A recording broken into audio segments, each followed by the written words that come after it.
Hello everyone, welcome to the channel. Today I'll be going through 10 super helpful tips for new players to Abiotic Factor.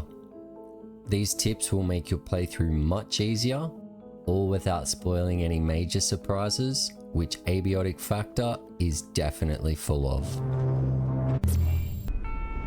So, ready for your first day? Straight off the bat, before we get into the game, you should check out the settings and sandbox settings. There is a heap of customization options. You're going to want to take a look at these and adjust anything you can see to be useful. Each player will be different, but one thing I suggest for everyone is lowering the food, hydration, and continence settings to low. These can be very hard to stay on top of, especially in the early game. I personally have them turned off entirely for a much smoother experience, where I can stay focused on the more fun parts of the game like combat and exploration. One thing to remember is that any of these settings can be adjusted later by clicking on your saved game and selecting the sandbox settings option on the right. Each save game can be modified to have different settings also. The vacuum is unlocked extremely early in the game. At first it may not seem like the most useful thing to craft, I know I didn't think so. But when it comes to farming and early game combat, it's the most useful item there is. Firstly, using the vacuum, you can quickly suck up small enemies and spit them out to kill them, before they even get the chance to attack. Keep in mind you won't gain any of the resources from the critters, but you can kill them with a melee weapon to gather their resources when necessary. Secondly, the vacuum is overpowered for farming. It'll break down a lot of objects, including wooden crates, PCs and towers, and also gather the resources. This is ridiculously fast when compared to breaking these items with a melee weapon, and will save you a lot of time. The vacuum, however, does need to be charged. There are charging stations throughout the facility, and in the later game, you can craft a personal charging station and place them at power sources to use as a portable charging location. When you go to place an item that requires power, you'll notice a bubble of energy around the power outlets. You can extend the range of these power sources by placing tech scrap in your hotbar and placing them within the range of the power source. You can do this over and over to keep extending the range. This is super useful as the initial power sources are very limiting. You can also package these power extenders to return them to tech scrap for later use. Peccary are a pretty tough fight in the early game. They're fast and agile and cause a lot of damage. Using the nets you unlock will stun the peccary and give you the opportunity to whack them with a melee weapon without the risk of being attacked. The nets only stun them for a very short period, so make sure you have plenty on hand. The nets can also stun lock the peccary when they are charging up for their rush attack.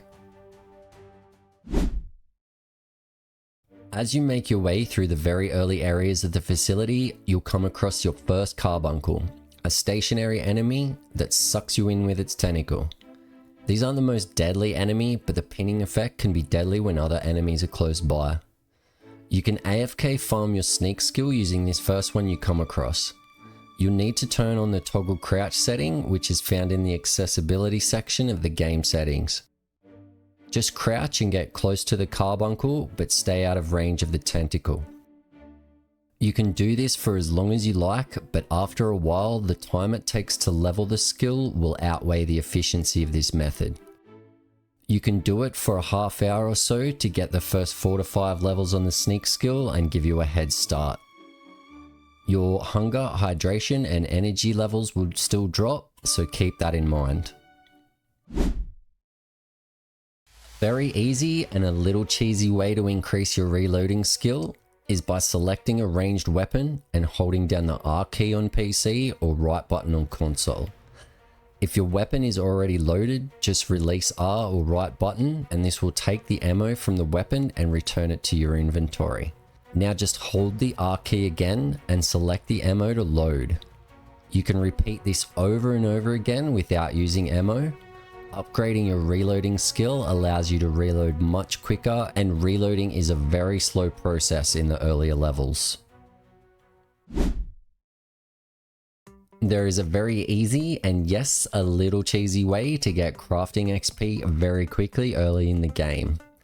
There are 3 items you'll need to get this done: a crafting bench, a repair and salvage bench, and a bunch of plastic scrap. Take your plastic scrap to the crafting bench and make as many plastic bottles as you can. Each bottle takes up an inventory slot, so clear your backpack before you start to be more efficient. Crafting 10 plastic bottles will net you 70 XP and only takes a short time. After you've slotted your inventory, head over to your repair and salvage bench and scrap all of the plastic bottles. You'll gain 50 XP for every 10 bottles you scrap. And most importantly, you gain the 1 piece of plastic scrap back that you initially used to craft the bottle in the first place. Meaning you don't need to continue farming plastic scrap to use this method. The crafting skill allows you to upgrade your crafting bench with a bunch of cool add-ons, so it's well worth getting this skill up. After you've made it into the office sector, there is a very easy way to find a 21 slot backpack to make your resource collection much easier. After you make it through the double doors into the office, make your way to the data farm by heading up the stairs and past the security office. Then off to the left and up the ramp.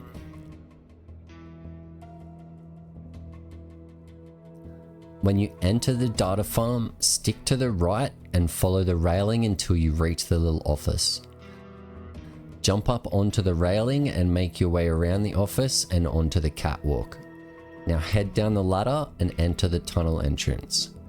In this room, you'll find a 21 slot backpack, which is one of the largest early game backpacks, an essential piece of equipment for any scientist. Now, before we get to the last couple of tips, if you've enjoyed the video and found it helpful, I'd really appreciate it if you could hit the like and subscribe buttons.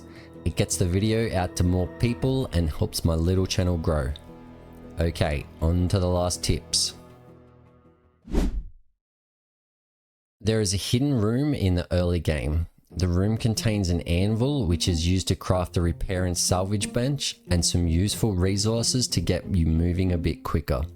When venturing through some of the vent systems, you may come across a large spinning fan which seems like a dead end. But if you come back at night when the power is off, you'll find the fan has stopped spinning. You can then make your way past the fan into a secret room with the anvil and resources. Accessing this area also allows you to open a previously locked door to the area for easier traversal later on. My final tip is a few general things about exploration in Abiotic Factor.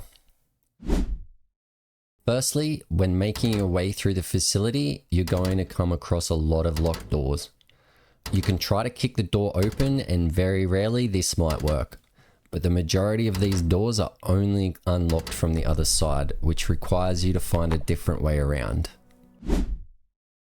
Another tip is to keep an eye out for discrete paths. This game is full of little random areas which will contain items useful for progression, or could in fact open up the next area in the game. When charging items on either the facility charging stations or the portable charger, the lights underneath indicate the charge level of the item. When all the lights are white and you hear this sound, you're good to go. Pinning recipes will highlight the items needed to craft the object. This makes finding the needed items much easier. And lastly, portal worlds are a good place to farm resources. Each time the portal worlds reset, so do the resources. This essentially means they allow infinite farming, so grab everything you can when going through these places. Alright, that's it. I hope you enjoyed the vid and found some helpful tips. I'll see you all again very soon in the next one.